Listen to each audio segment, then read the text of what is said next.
coming out today. Well, tomorrow, because I'm filming this on the day before, because I don't want to do everything at the last minute. But oh my god, you're watching this on release day, so happy release day for To Trust and to Touch. Ooh, ooh, ooh, ooh. Excuse the shaking of the camera for some reason. Excuse the puffy eyes. I'm just so happy to be here with you and celebrate this auspicious occasion. This is not a party or anything. I just wanted to share some things that happened for this book and to share the book with you. So first, let me show you the book. Oh. This is To Trust and to Touch, my second book. It's contemporary gay romance about a man who works in a sex club, Alex. He's 20-something, he's covered in vine tattoos, he's a bad boy with an attitude, he swears like a sailor, and he just doesn't trust anyone. He doesn't let anyone touch him, so watch out. On the other hand, we have the love interest, Sai, who's a single dad, who has a 5-year-old girl, Emma, who's adorable. He runs a charity for abandoned queer kids, which is amazing. He is so patient and kind, and both of them are such opposites, but somehow work, you know? Anyway, unlike my previous book, Kai's Healing Smiles, this one doesn't have a lot of steam, for you'll understand why. And by the way, this book, the To Trust and to Touch, has some pretty serious triggers, so if you're triggered easily by SA, unaliving, PTSD, mental health, etc., you should be careful, okay?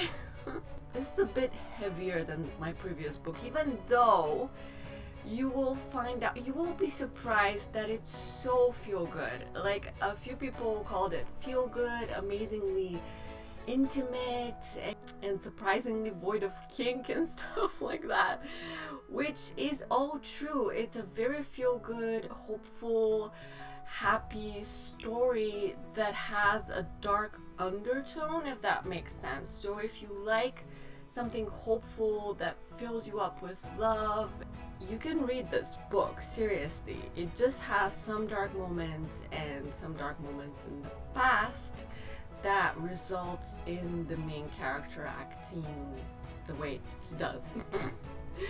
So again, this is Alex. Which reminds me, I want to show you Alex. Look. This is Alex, right? Ooh, sexy. He's covered in vine tattoos. The illustration is kind of creepy because you see everyone kind of sees Alex as an object, right? They want to grope him, they want to touch him because he's so sexy. But the thing is, he doesn't let anyone touch him, or he doesn't date, he doesn't fuck, he doesn't do anything with anyone. So yeah, for good reasons, by the way. So in the illustration, I wanted to show all those hands reaching out for him, but yeah, he's kind of solitary, but we love him so much. Ooh, Alex. Okay, so by the way, this was illustrated by Ruart. You're gonna find her links below. Why am I talking so nasally? Hello. Oh, and I want to show you all the book swag that I'm going to be giving away in a book giveaway with a signed copy of the book and everything. So the link is below. So anyway, let me show you the swag. I showed you this. There's a bookmark of Alex. There's a little tiny card of Alex. There's stickers. A pin. A shiny pin. And we have this. Ooh, those. Let them watch, they'll never touch. By the way, if you judge the book by the first chapter and all of these images, you're gonna think, oh, this is some kind of kinky dark romance. Oops. It's actually not, and a few ARC reviewers pointed it out, and I was like, yeah, maybe that beginning was weird for this book, but honestly I can't change it. This is a part of Alex's life, you know. He starts out where he starts out, working in a sex club, not letting anyone touch him, and he slowly moves toward a better place in his life because he's so miserable. Which leads me to tell you about how this book launch went all wrong. Oh my god. So, compared to this one, Kai's Healing Smiles was a breeze. Everything was perfect. The book came out, everyone loved it, except for the people who don't like Daddy Boy King. But this one was tricky. I got a lot of ARC reviews as usual, as I do. I like ARC reviews because they kind of show me what readers' reactions are before the launch. And so when the book releases, I'm like, okay, phew, this is a semi-good book that I can release now. Or, oh my god, this is a flaming disaster, I have to fix it. The second one happened, kind of. I mean, most of the reviews were awesome, 4 or 5 stars, raving reviews. By the way, thank you so much to those readers, and thank you to all readers, because honestly, whatever feedback you gave me, whatever rating you gave me, it's very useful for me as an author, because you see, a lot of authors will say, oh, I don't look at my reviews, or the readers will say the reviews are not for the authors. I get those things, I get them. You do you, absolutely. But me personally, I need to see those reviews so that I can improve in future books, and like in this case, so I can improve this book before it comes out. I do read reviews. I mean, I'm not gonna argue with reviewers or like talk to them or whatever, but I do want to know what the general reaction is so I can fix something that's wrong, like in this case. Here's where it all went wrong. A bunch of ARC reviewers said that there were problematic things in the book. And I take that very seriously.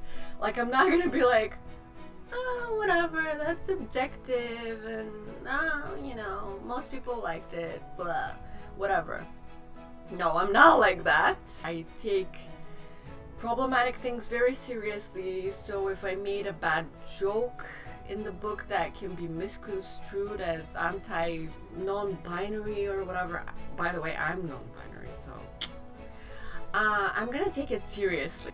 Basically, what people reacted towards was the unconscious sex work bias that was everywhere. I didn't even know it was there until I focused on that and read the book through those eyes, and oh my god, those, I hate that, because you see, I've always been a private person. I've always been the kind of person who gets jealous and possessive. So if my partner works, you know, in a sex club or whatever, or people are watching him or her, or they're having sex with other people, I don't like that. I mean, I'm just that kind of person, you know? I don't think sex work is bad. Everyone has the right to do whatever they want with their body, and I 100% support that. If it makes you happy, awesome, please continue to be who you are. But personally, unfortunately, I've always been the monogamous, jealous, possessive type. I've tried to change, trust me. I have not succeeded. And since Alex has a past that's specific, that you're going to find out what happened at the end of the book, he's not big on sex work, he just does it for the money. No big deal, some people do. Fine, that's fine. But Sai is just like me. He's possessive, he's jealous, and it wasn't just Sai, it was multiple characters kind of acting like sex work is bad or whatever. But I didn't mean it to come off that way. But it must have happened anyway, because maybe from a like leftover bias from the past. Maybe I had that in the past. I think I did. So anyway, that's completely understandable. I'm so freaking sorry to anyone who got upset, by this part in my book. And obviously, when several people pointed it out, I immediately went to the book and fixed it. Well, tried to fix it at least, clarified some things. It's hard to clarify things always when it's first point of view in present tense, but I did my best. I also removed a couple of bad jokes that were like gender specific. My God, I'm disgusted with myself. Honestly, sometimes I feel like these things come out of my brain because I've grown up in this really, really conservative environment. I mean, I'm from Bulgaria. I have lived in Bulgaria for most of my life, and we're very conservative here. We make sexist jokes. We're big on gender roles. We're not big on queer people. I mean, obviously, as a general, the majority of the population. But I personally am an outlier because I'm non-binary, I'm queer, I'm just open to all kinds of things. But sometimes these jokes or these comments kind of come from the bottom of my mind where it hasn't purged those things yet. And I'm afraid that some of those things showed in the book. But I removed the bad jokes. I removed the sex work bias. Hopefully I did it successfully. It was just a matter of fixing a few sentences, really. I would never change main characters' personalities. I would never change any of the main events or the consequences. But I did change some sentences around. And also a few ARC reviewers were kind enough to point out a couple of typos, a couple of inconsistencies, which I also fixed. And I think as a whole, this experience showed me the value of having more than one beta readers, of the value of sensitivity readers. These things are really important, and if you don't do that before you put the book out there for ARC reviews, the results are going to be a bunch of reviews that say, oh, this is anti-sex work and blah blah blah. Now that those things are gone, maybe someone's gonna see the reviews and think they're still there. Anyway, it doesn't matter. I mean, I'm fine with it. I just hope that people are going to judge the book by its current contents and not the past. And I really, really, really do appreciate all this feedback. It made my book so much better, and thank you everyone who gave me extensive feedback to make my book better. Thank you, thank you, thank you. So other than having to fix some problematic things in my book, and yeah, that's how this launch kind of went wrong. But also I'm grateful that I had a whole month to fix that and sort everything out until the launch, which is tomorrow, which for you is today. So hopefully everything is fine now. Everyone's gonna be happy with the final copy, And I'm so excited that I get to share the story with you because it's so close to my heart. So now is the time to share with you some of my inspiration for the book and some fun reactions from my main character, Alex. So stick around for those. Remember when I was filming the video for, the book party for Kai's Healing Smiles, and I said that it's so dear to my heart because whatever has happened in your life, there's always hope. There's always someone who can make you smile. There's always someone who's going to bring you back to life. And that's basically the premise of this book. Can a smile heal a broken heart? And it can. It definitely can. Most of my books are hurt comfort, which means someone has suffered traumatically in their past, which means that they're barely scraping by, barely surviving. But someone else, someone's love, saves them, heals them little by little, and obviously the main character also has to heal themselves, not just rely on other people, save them. So anyway, this book is another example of this because Alex, the main character, is truly struggling in his life. He doesn't like his life, he's miserable, he's just getting by, he's solitary, he doesn't have many friends, he doesn't have any family. And it's just really sad until the love interest, Sai, appears in his life and gives him hope that there are good people in this world, because in his experience, everyone is just awful. At some point in the book, he says, if I throw a rock, it's gonna hit 9 out of 10 times, it's gonna hit an asshole. Basically, that is his experience. And then he meets Sai, and he says, okay, with Sai around, maybe it's 5 out of 8 times. Because Sai gives him hope that there's goodness in the world, that not everyone is out there for themselves, that not everyone is out there to hurt you. And Sai is the best example of that because he loves his little girl so much, and he's so patient and kind. And he runs this charity that helps abandoned queer kids, and he helps so many people on a daily basis, and he's just the epitome of the word safe, which Alex desperately needs. Also, a little backstory. I wrote those books back to back. I don't know what I'm doing. I wrote those books back to back. I think this one was the first one, and I think that was the second one, but I'm not sure because I was so inspired that I wrote them back to back, something in the span of like a week. They just came to me completely ready. Completely ready. I barely changed anything in any of them. They were just ready to come out in the world, and that's why I just sent them over to my editor, and they were ready to be published, and that's why I published them in the span of 3 months. And while the inspiration of this one was, what happens if you lose your soulmate? Can you find another one? And the inspiration for this one, To Trust and to Touch, was, what would happen if someone couldn't touch? Couldn't be touched? Could there be love in their life? It was kind of like a challenge to myself, because how are you gonna have romance between people if they can't touch, you know? And I didn't know why Alex couldn't touch. I found out as the story went along, but I definitely knew that there was a reason, and I definitely get it.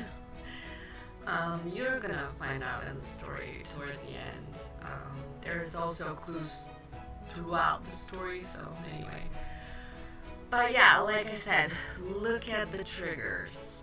And anyway, once I had the question for this book, can there be a romance between two people if there's no touching?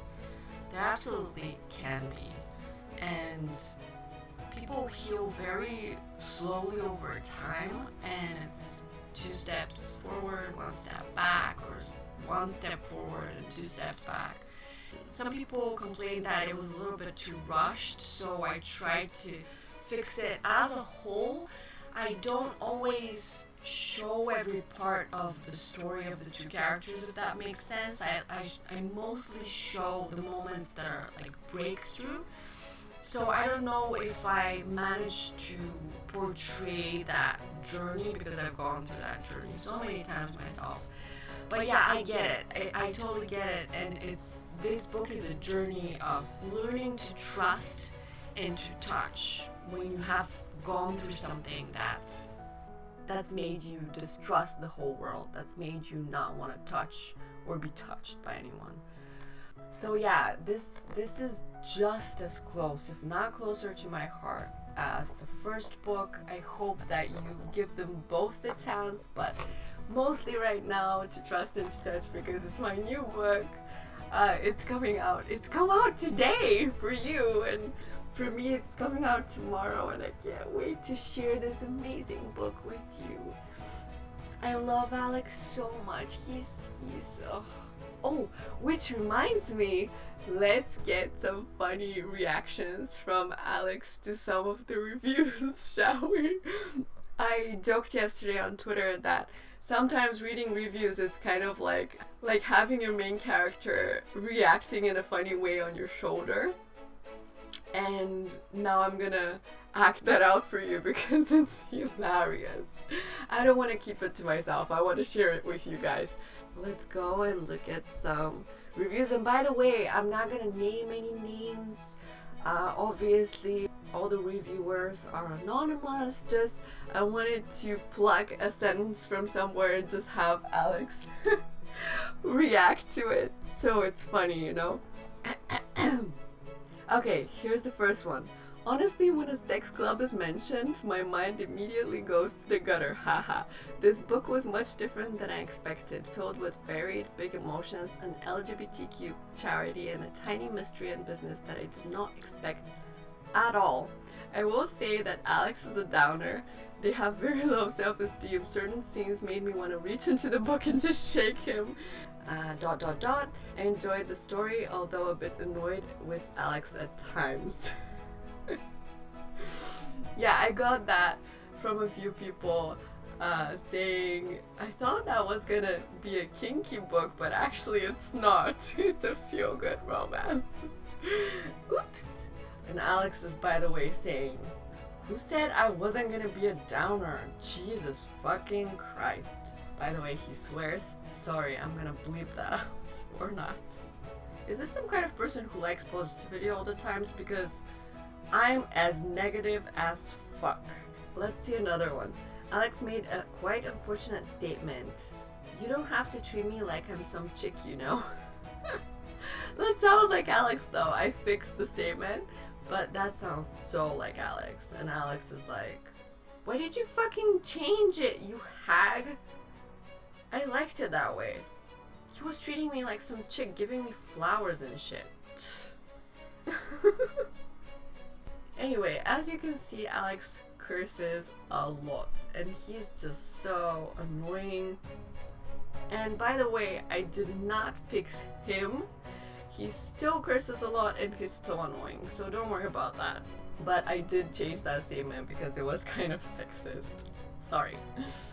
This is a list of all the things wrong with the book, and it says, toward the end it says, oh, I almost forgot. Although Alex can't tolerate touch of any kind, he somehow is tattooed all over his body, and it's strongly implied that the tattoos are a kind of warning against touching him. On the basis of having a fair number of tattoos myself, I see a logistical problem here. I don't, and Alex is like, Jesus fucking Christ.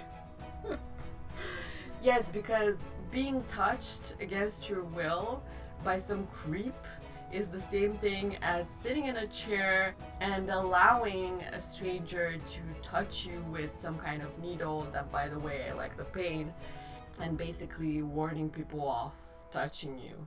Yeah, that's the same thing. He's also sarcastic, sorry about that. I mean, you're gonna notice in the book that his aversion to touch is psychological, not physiological. Obviously, it's both, but mostly psychological, as he can touch small children, animals, you know, he can touch some things and some people if it's safe in his mind. I think tattoos are safe. And when another reviewer noticed the same thing about tattoos, Alex was like, get out of here, next review. By the way, I love reviewers. I love reviews and reading them, and love those people who left the feedback, but sometimes Alex is obnoxious when he reads reviews and it's kind of funny in my head. So anyway, I'm just showing you the whole thing because he's hilarious. Okay, another review. More than that, there were times when people said or did things that did not match up with the healing story it was aiming for. The psychologist scene, for example, really annoyed me. Maybe it's just because I spent years working with people who'd been in such situations, but I felt such rage with the things that were said. Whatever your thoughts, you're not allowed to say those kinds of things. It just rubbed me the wrong way and added to my annoyance with the rushed feel of the book. Totally fair. And Alex is like, yeah, fucking hag, you totally fucked up the therapist scene. And as a result, I fixed it. Sorry, Alex. Sorry. By the way, I've been in therapy as well, and I noticed the mistakes and fixed them. Next review. I did think this book was going to be darker and kinkier than it ended up being, but I ended up being really charmed by the surprising sweetness in the story. Oh, I love it. Yeah, this is the general overview of everyone's reviews. I expected something sexy and kinky, and it's actually so sweet and wholesome. And Alex was like, sweet. Fucking hell. That's Sai's fault. His stupid fucking flowers and his stupid fucking patience and his stupid fucking kid. He's just kidding, by the way. He's always annoyed at Sai, but he loves him, obviously. He will love him. Sorry, is that a spoiler? But anyway, Alex is very prickly on the surface and actually quite sweet under the surface. Psh, don't tell people that. Shut up. Another one. It takes place, I think, in America, but there are multiple instances of things I don't think Americans say, like wording, phrasing. Fair enough. I'm not American. And Alex is like, America? Didn't you know the story happens in the brain of a Bulgarian person who doesn't know how to do actual places? Boo-hoo. Yeah, he's kind of right about that. Sorry. I'm a brain on a stick. Half of the time I don't even know where I am, let alone knowing where my stories are placed. So, my bad. Another one. Sai is such a sweetheart, but early in the book there is mention of him exploring and loving daddies and their boys. I've never read a book with daddy kink, and it's not usually something I choose to read, and I'm not even sure if this is what that was. Spoiler, it wasn't. But I wasn't expecting it, and the mention of it in this book took me by surprise. In fact, full disclosure, when I read the blurb for the book, it mentioned that Alex performed at a sex club. My mind automatically went to him being a musician of some sort. Facepalm. So there was quite a bit I wasn't expecting in this book, but it did make me wonder, did Sai love Alex for who he is, or because he was some sort of fetish for younger troubled boys? I prefer to think of it as just a coincidental age gap, but between that and the way their relationship progressed so quickly, I didn't feel the love story as much as I was hoping. Okay, fair enough. I mean, that's super subjective. Everyone thinks different things and everyone feels different things, but Sai was like, accidental age gap. If you like an age difference in your lovers, you're gonna like it always. And Alex is like, if Sai ever asked me to call him daddy or call me his sweet boy, I'm gonna fucking sucker punch him so bad. Don't even try doing that. I have not tried, have I? Don't worry. Keep it in my mind. Oh, they're so cute. Sai is so sweet, and Alex is so prickly. They're like, oh, such opposites and so weird. Yeah, basically, I do believe, this is me now, the author talking, I do believe that when you like something in your partners, there's nothing wrong with that. For example, in my partners, I usually like humor and intelligence. I don't think that's a fetish or a bad thing, but maybe it is, I don't know. And in the case of Sai, he likes younger men, always has, for some reason. And Alex doesn't really like anything in particular. He's just a little bit lapsed in that department. But shush. He constantly snorts in my head. He constantly coughs and makes these ridiculous noises. So annoying. Stop it. I'm talking. But yeah, in the end, they like what they like, okay? Let them like what they like and let people like what they like. If I like a particular kink or fetish, I'm open about it, and I think everyone should be allowed to do whatever the fuck they want with their sex life and love life, okay? Peace out.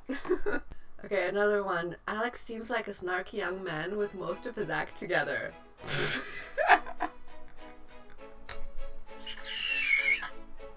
Sorry. He doesn't have his act together at all, not even a little bit. Shh. Yeah, no, she's right. I don't. Another one. But through it all, Sai remained steady and unrelenting. He was a true romantic who was convinced he could woo his way through most problems if a milkshake didn't fix it, that is. He's a wonderful counterpoint for Alex, providing love, patience, and complete acceptance. Alex is over here like saying, "Oh, Sai, stop being so fucking romantic, will you? He's always so fucking romantic. I tell him to stop being..." He watches the most romantic movies and enacts scenes from that movie and thinks he's being original or romantic, but I just fucking can't stand it. And now Sai's over there making a sad face, and Alex is like, "Sorry, baby. I didn't mean it. I mean, I hate it when you're so romantic, but I know you can't help it." In the same review, I admittedly didn't like Alex in the first couple of chapters, but his layers were quickly shown and became very human and interesting. Alex is over here like, just in the first couple of chapters? What did you read, woman? What did you read? I was obnoxious the whole book.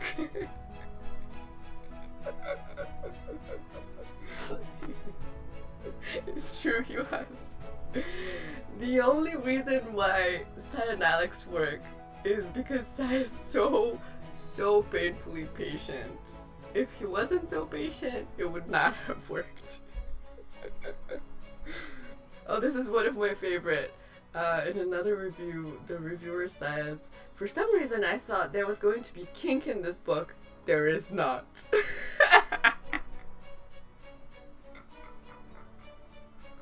So true. So true. Sorry. I got this review today and I'm just still laughing about it because it's so true. No, I love those reviews because they set the expectations correct. And Alex is over here saying, "To be honest, I wouldn't have minded some kink toward the end, but oh well." And Sai is like, "Did someone mention kink?" And Alice is like, "I'm not gonna call you daddy. Stop it." And Sai's like, "Sorry, baby."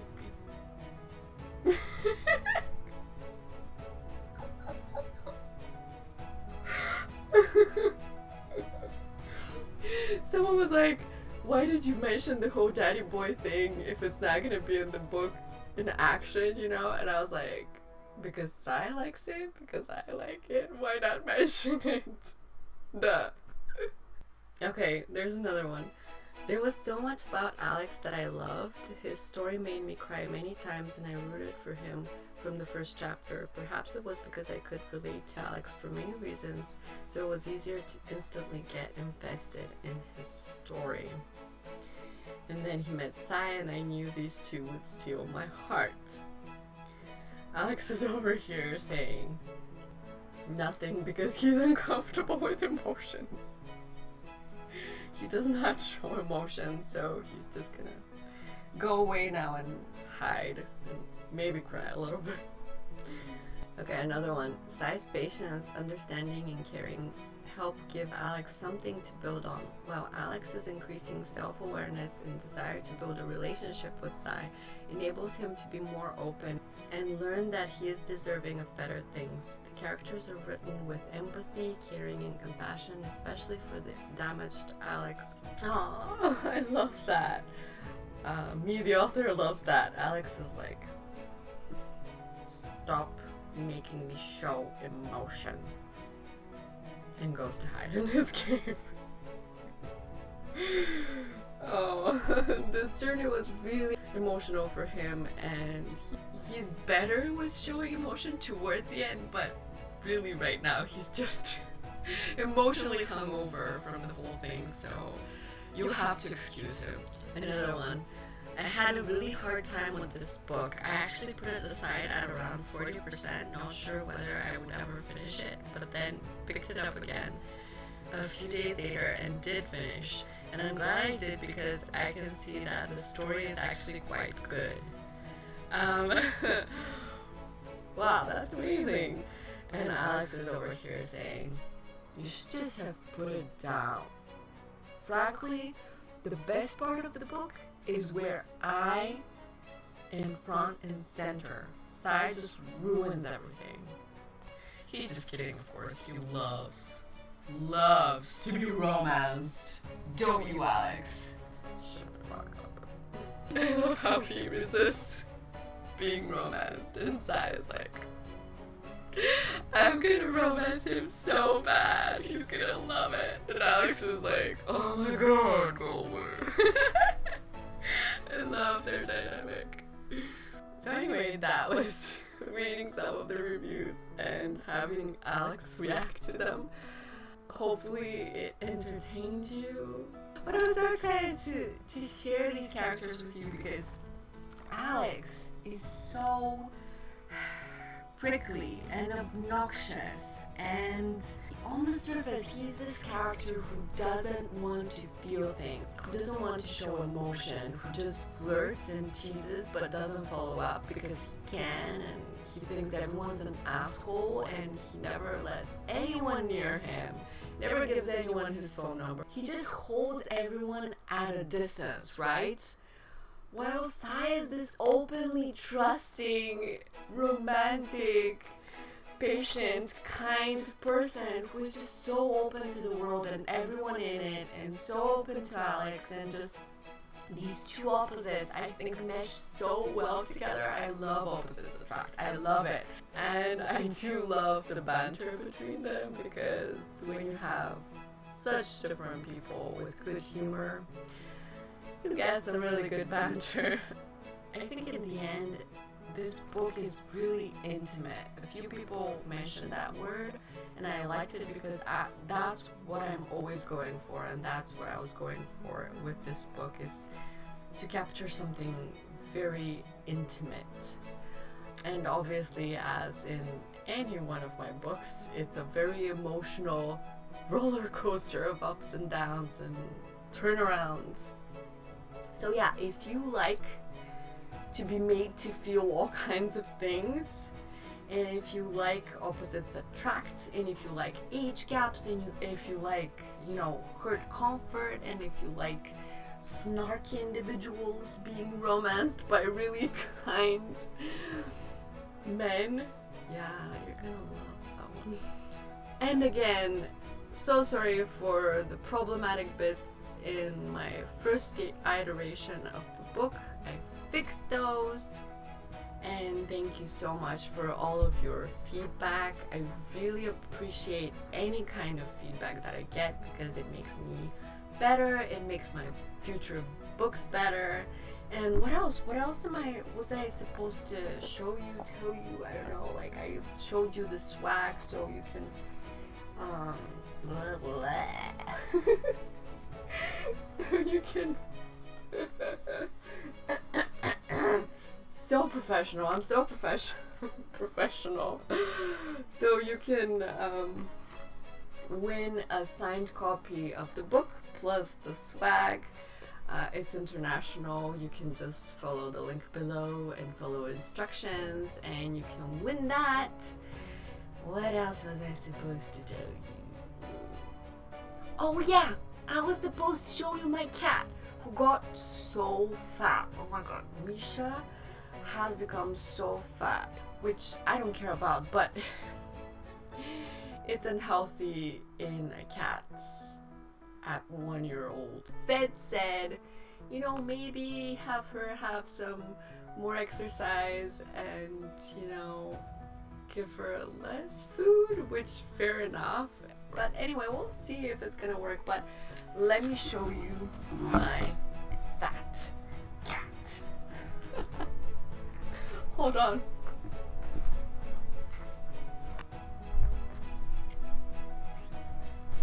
Okay, so here's Misha. Everything is falling down. Here's Misha. This is my little baby. Ooh, boo, boo, boo. This is my little baby. And look how fat. Look how fat. And her bushy tail. I love this baby so much.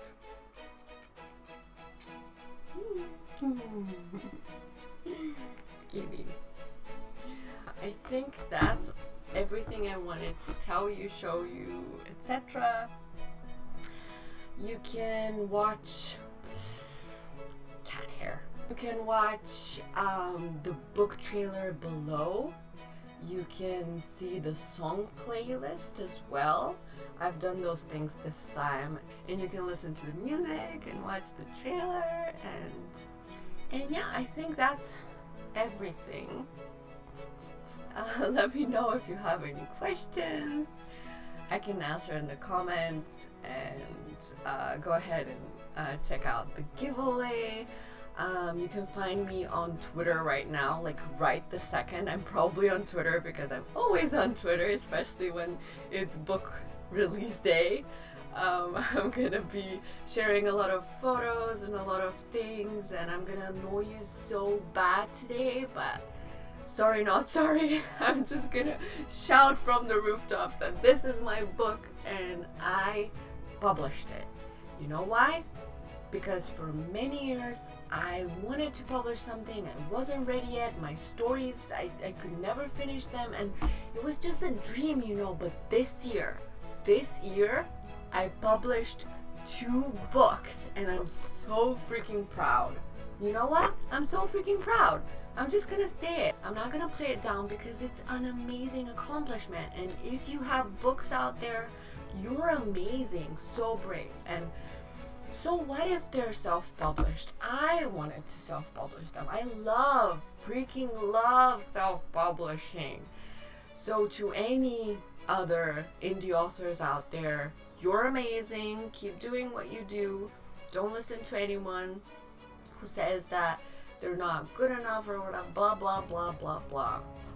The future is in self-publishing. Maybe. I don't know. Who the hell knows? And if you're a reader, thank you so much for your feedback, for sitting down and reading my books, for letting me know what you liked, what you didn't like. You are the reason I write. I don't write for the money. I don't write for, I don't know, whatever. I don't care. What I really do care about is that people read my books and people let me know how they liked my voice, and have those weird moments where a main character pops into my head and says, you know, something funny, reacting to someone's reaction to them. It's so funny. I love my boys. They're very real to me.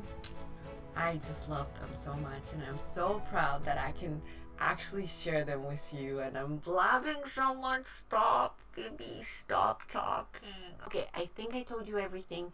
Thank you for watching. Thank you for being a friend. Thank you for sharing. Thank you for the reviews. Thank you. Bye.